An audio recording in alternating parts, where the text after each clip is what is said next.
the man who conquered half the world, stopped at India's border. Why? Genghis Khan, the founder of the largest contiguous empire in history, seemed unstoppable. His Mongol horde swept across Asia and into Europe, leaving a trail of fallen cities and shattered empires. Yet, one of the wealthiest and most tempting targets on the planet, India, was left untouched by the great Khan himself. This wasn't a story of fear or a simple oversight. It was a calculated decision, a fascinating mix of strategy, environment, and sheer bad luck for his enemies. Let's uncover the real reasons why Genghis Khan turned back. The year is 1221. Genghis Khan has just annihilated the mighty Khwarezmian Empire in Central Asia. Its fleeing ruler, Shah Halal al-Din, escaped south, crossing the Indus River into the Indian subcontinent. Genghis Khan and his army chase him to the river's edge. This is the moment. The gateway to India is wide open, but after a decisive victory at the Battle of Indus, where he crushes Jalal al-Din's remaining forces, Genghis Khan halts. He sends a detachment to pursue the Shah further, but he and his main army turn back north. So, what happened? First, let's talk about the environment. The Mongols were masters of the vast, cold, and dry steppes of Central Asia. Their entire way of war was built around this terrain. Their hardy horses could graze on the sparse grasslands, and their soldiers were accustomed to the climate.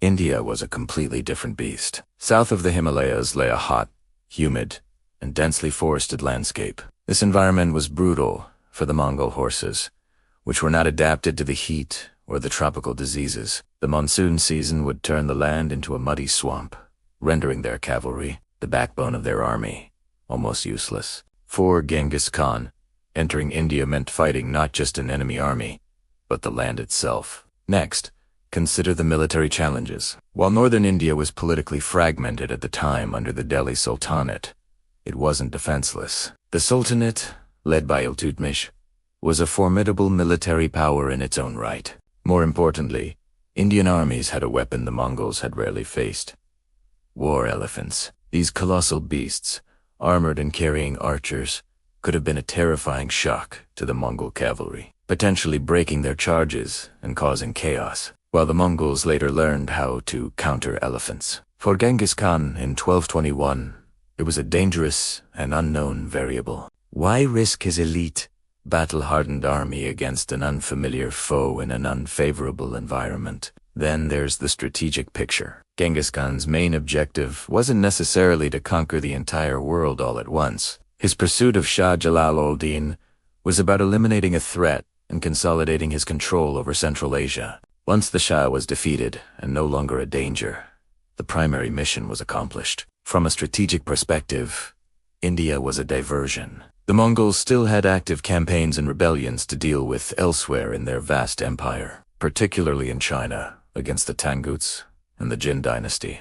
These were familiar enemies in familiar territory. A full-scale invasion of India would have been a massive logistical undertaking, stretching his supply lines thin and pulling valuable resources away from more critical fronts. There's also a story, possibly a legend, that adds another layer. According to some chroniclers, while contemplating the invasion, Genghis Khan encountered a mythical creature, a unicorn-like beast, that bowed to him. His trusted advisor interpreted this as a divine sign from heaven, telling him to turn back. While this might sound like a folktale, it could also have been a convenient story used by the Khan to justify a pragmatic military decision to his superstitious troops. It was a way to withdraw without looking weak. So, in the end, the decision wasn't born from weakness or fear. It was the mark of a brilliant strategist. Genghis Khan weighed the risks and rewards. The sweltering heat, the difficult terrain, the unfamiliar threat of war elephants, and the immense logistical challenges all stacked up against the potential riches of India. His primary goals lay elsewhere,